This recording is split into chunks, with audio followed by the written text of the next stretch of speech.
কিন্তু তুমি এটা নিয়ে উল্টো। চলো। কোথায় যাচ্ছ?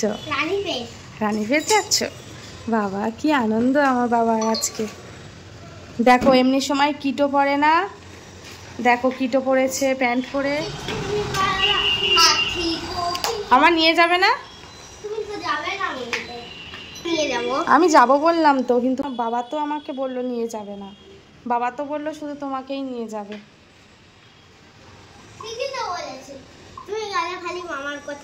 ওই দেখেছিস আমি কিছু বলেছি? আমি কিছু বলেছি? আমি কিছুই বলিনি।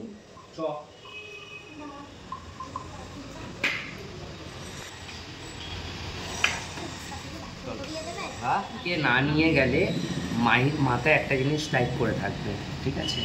তাই ওকে বাস্তবের সম্মুখীন হতে হবে। ওকে সিচুয়েশনে পড়ার আগে ওকে সেই সিচুয়েশনটার সম্পর্কে সত্যতা বুঝিয়ে দিতে হবে।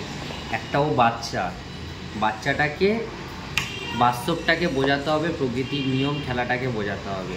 তাই ওই গোলক ধাঁধা ওই পরিস্থিতির সম্মুখীন হওয়ার আগে ওকে পরিস্থিতি সম্পর্কে অবগত করতে হবে। তাই আমি নিজে থেকেই ওকে নিয়ে যাচ্ছি আজকে, কারণ আমি জাস্ট ডাক্তারের সাথে কথা বলবো, ও বাস্তবটা কি সেটা বুঝুক, যে ও যে আশায় যাচ্ছে সেই আশা করাটা বৃথা। এটা আমাদের সবার সাথে একদিন না একদিন হবে। তো সেটাকে মাথায় আটকে রেখে সেটা নিয়ে সবসময় ট্রমার মধ্যে থাকলে ও পরবর্তী সময় এগোতে পারবে না, এটাই ওর মাথায় স্ট্রাইক করবে। আর এটা ওকে যদি না নিয়ে যাওয়া হয়, অ্যাভয়েড করে রাখা হয় সব সময়, তাহলে এটাই সবসময় ওর মাথায় ঘুরতে থাকবে। যতবার ও এখানে আসবে ততবারই ও যেতে চাইবে। তাই এইবার গেলে সেটা ও বাস্তবটাকে বুঝতে পারবে, বাস্তবের যে কঠিন, বাস্তব কতটা কঠিন সেটাও প্র্যাকটিক্যালি ফিল করতে পারবে। তার জন্য ওর যাওয়াটা উচিত। তুমি কিসের জন্য যাচ্ছে একটু আমায় বলো, আমি কিছু বলবো না। বলো না, বাবা বকবে না। বাবা বকবে? তুমি বকবে? কিসের জন্য যাচ্ছ বলো? হ্যাঁ, মামার জন্য। তার জন্য এত সুন্দর করে সেজে গুজে যাচ্ছ? দেখা হবে এতদিন পর, এতদিন পর দেখা হবে বলে। ঠিক আছে, তার বাস্তবটা চলো আমি তোমাকে বোঝাই।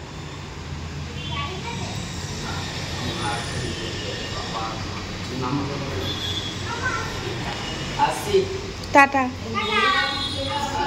হ্যাঁ, আমায় ফোন করবে। তোমাদেরকে তো দেখালাম তোমাদের দাদা ভাইয়ের ডেলি কি ইউজ করতে হয়, 3 বার করে 4 বার বলে 4 বার একটা জায়গা থেকে বারবার পাইপটা ঢোকানো বের করা, মানে কতটা কষ্টকর তোমরা বুঝতেই পারছো।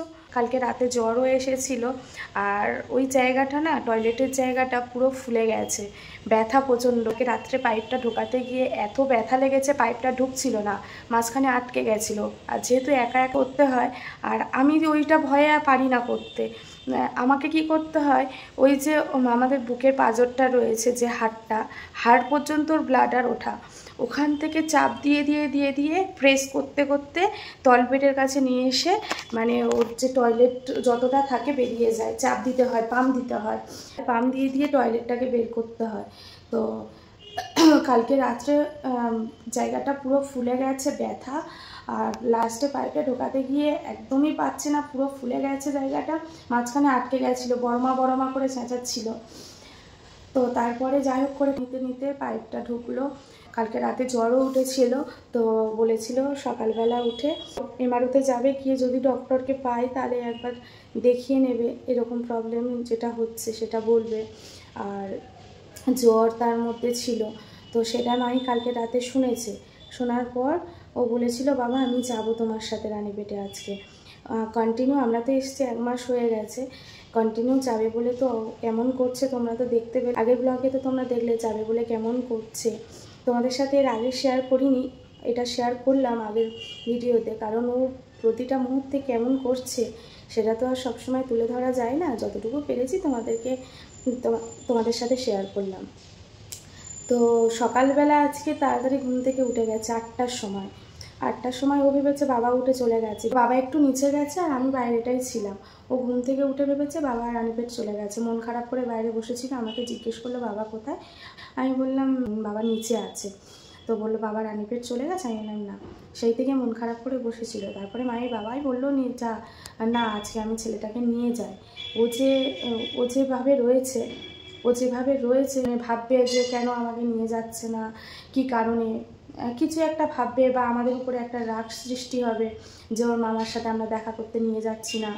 বলছে যে ওখান থেকে আমি ঘুরিয়ে আনি, ও যে আশা নিয়ে যাচ্ছে, সত্যি বলতে ওর দেখে আমার খুব কষ্ট লাগছে। ও যে আশাটা নিয়ে যাচ্ছে আমি তো বুঝতে পারছি, কিন্তু সেটা ও বাচ্চা, ও বুঝতে পারছে না। ও যে যখন ফিরবে, আমি সেই কথাটাই ভাবছি, যখন ও ফিরবে তখন ও কীভাবে ফিরবে, ওর মাইন্ডটা কেমন থাকবে, আমি সেই কথাটাই শুধু ভাবছি। তোমরা তো দেখলে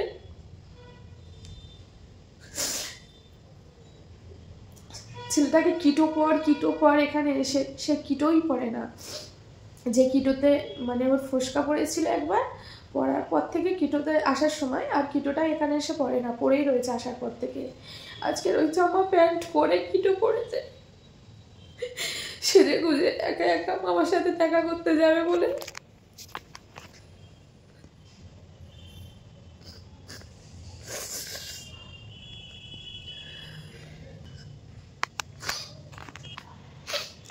তো আমার বুকের ভিতরটা ফেটে যাচ্ছে।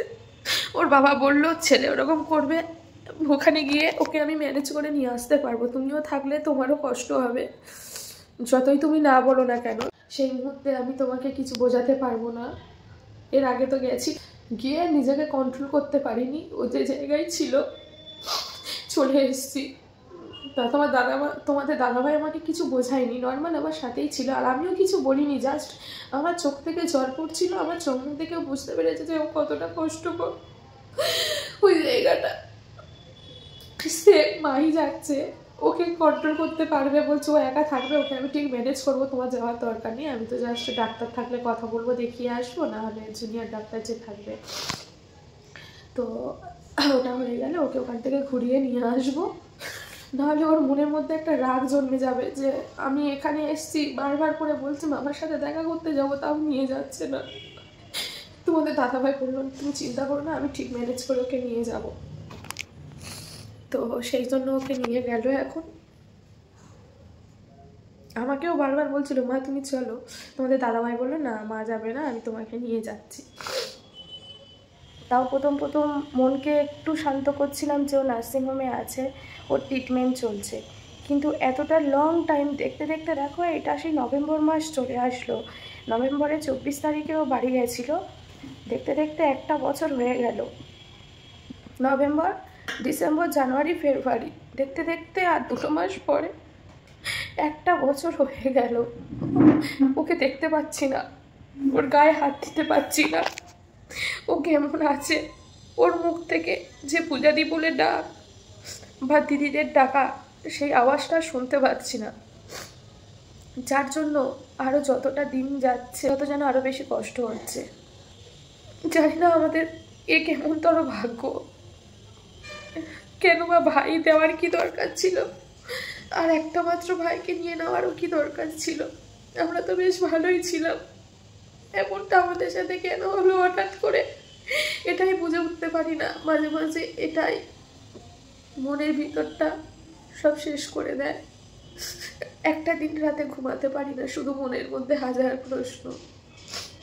এই হোটেলে আসার খুবই ইচ্ছা ছিল মানে এখানে আসার পর, তাই এখন মনে মনে ভাবি যে ওকে যদি ডিরেক্ট স্টেশন থেকে রানীপেটে না নিয়ে যেতাম অ্যাম্বুলেন্সে করে, ওকে যদি হোটেলে নিয়ে আসতাম, হোটেলে নিয়ে এসে রেখে বিকালের দিকে বলো বা পরের দিন যদি ওকে নিয়ে যেতাম ভালো হতো, একটা দিন হোটেলে থাকতে পারতো সবার সাথে।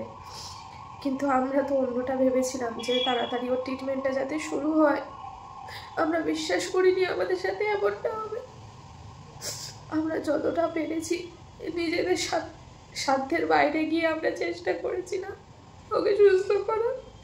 ভগবান রোগটা দিয়েছিল একবার, ঠিক আছে, সেই রোগটা একবার দিল, ট্রিটমেন্ট করলো, সুস্থ হলো, আবার দেওয়ার কোনো দরকার ছিল না। যাই হোক, তো চলো মাই আসুক, আসার পর দেখি ওর মনের অবস্থা কেমন, কি করছে না করছে তোমাদেরকে দেখাবো, পরে আবার তোমাদের সাথে কথা হচ্ছে। এই হলো মাহি সন্ধ্যেবেলা এখন রান্নার দোকানে এসছে, তাই তো? মায়ের মুডটা দেখো, মায়ের মুডটা এখন ঠিক আছে। আন্নার দোকানে আসলে মায়ের মুডটা খুব ভালো থাকে। এইটা হলো আন্নার দোকান, আর এই দোকানে দাঁড়াও, আমাকে দুটো করে লজেন্স দেয়। হ্যাঁ আমাকে দুটো করে লজেন্স দেয়। এই হলো আন্নার দোকান। এই যে আন্না, মাইকে খুব, হ্যাঁ ওই তো আন্না ছিল, আন্না ভিতরে গেল। আন্না মাইকে খুব ভালোবাসে, তাই না মাহি? আসার সঙ্গে সঙ্গে একটা লজেন্স দিয়ে দিয়েছে। আর এই আন্না, এই যে আন্না, এই আন্না মাইকে খুব ভালোবাসে। মাই আসলেই মাইকে সঙ্গে সঙ্গে লজেন্স দেয়, মাইকে খুব আদর করে। আর মাহি এই আন্নার দোকানে আসলে মায়ের মুড ঠিক হয়ে যায়।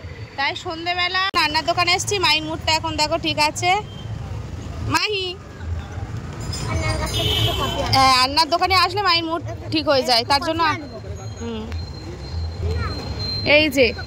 এই যে আমাদের হোটেল শ্রী শঙ্কর রেসিডেন্সি, এই হোটেলটাই আমরা থাকি। আর ঠিক রাস্তাটা ক্রস করে এই রান্নার দোকান। আর এই যে রাস্তাটা সোজা, এই যে রাস্তাটা গাড়ি যে যাতায়াত করছে, এই রাস্তাটা সোজা গেলে, এই বাসটা যেদিকে যাচ্ছে সোজা গেলে ওল্ড সিএমসি, আর যে বাস স্ট্যান্ড এটা সোজা গেলে।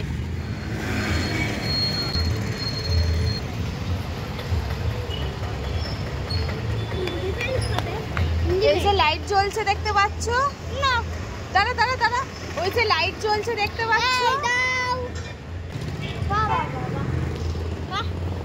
এই হোটেলে আমরা থাকি। ওই যে লাইট জ্বলছে, এই যে লাইট জ্বলছে, হ্যাঁ ওই হোটেল, ওই হোটেলটাতেই আমরা থাকি।